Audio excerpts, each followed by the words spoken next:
अस्सलाम वालेकुम। मैं आप सबको एक बात बताना चाहती हूँ कि मेरा तो एग्जाम खत्म हो गया।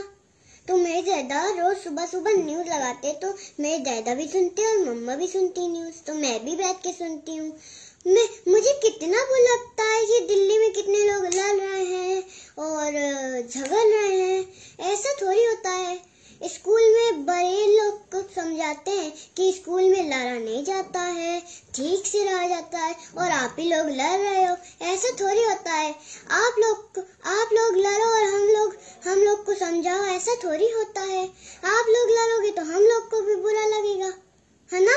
तो मेरी बात अभी खत्म नहीं हुई। मेरे पास अभी बहुत ढेर सारी बात है, लेकिन मैं अल्लाह पाक से एक दुआ करना चाहती हूँ कि अल्लाह पाक किसी को लड़े नहीं, झगड़े नहीं।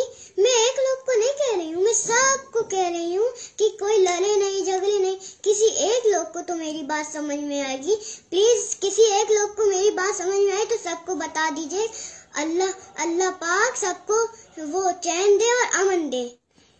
या अल्लाह, जिसका घर जला है, जो मरे हैं, वो को सबर देना।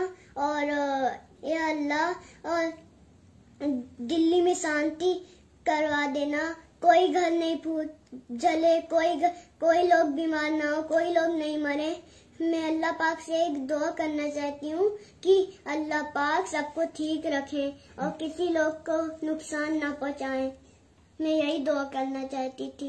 या अल्लाह सबको ठीक रखना। हमें देख के कितना अफसोस होता है कि कितने लोग का घर जल रहा है, कितने लोग एडमिट हो रहे हैं। कब ठीक होंगे ये लोग? या अल्लाह, हमको बहुत बुरा लग रहा है। सिर्फ एक लोग को मैं नहीं कह रही हूँ, सबको कह रही हूँ कि सब लोग ठीक हो जाएं और चैन और अमन दे। अल्लाह हाफिज।